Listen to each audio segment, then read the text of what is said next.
The Shrimpening, a tale of transformation and tragedy. Charlie Blanchard loves shrimp. He didn't just love shrimp, he lived for it. From coconut shrimp to shrimp scampi, popcorn shrimp to shrimp gumbo, there wasn't a single way to prepare it that didn't make his mouth water.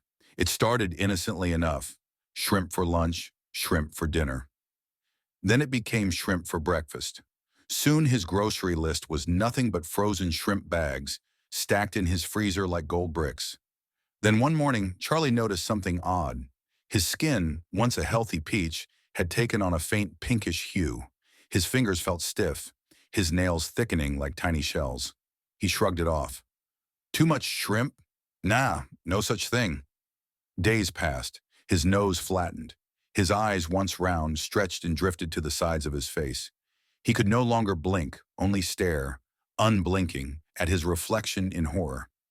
Then came the antennae, two long, twitching feelers sprouting from his forehead. His body hunched forward as his spine arched into a hardened curve. His fingers fused into claws. Still, he tried to live normally. He wore sunglasses to hide his bulging eyes, turtlenecks to mask his growing shell. But one fateful evening, he decided to relax in a hot tub.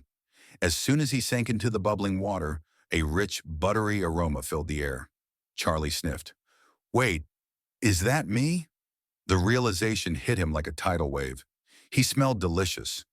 Panicked, he leaped from the water, but it was too late.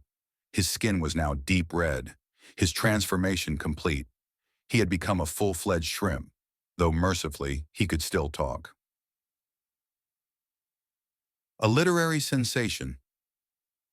Word spread quickly. Soon he was a media sensation. Talk shows lined up to interview the Shrimp Man. Newscasters speculated wildly about the cause of his transformation. Scientists debated whether he was a miracle or a curse. People took selfies with him, some holding cocktail sauce as a joke. At first, Charlie reveled in the attention. He wrote a book, From Man to Shrimp, a memoir, detailing his bizarre experience, his struggles, and the strange joys of his new existence. It became an instant bestseller. Critics called it a deeply moving tale of identity, loss, and seafood. He embarked on a book tour, signing copies with his tiny shrimp claws, posing for photos, even inspiring a brief online movement called #Shrimp Rights. For a while, life was good. The hunger begins. But as the weeks passed, the whispers began. I wonder if he tastes good. Do you think he's buttered on the inside? Then one night it happened.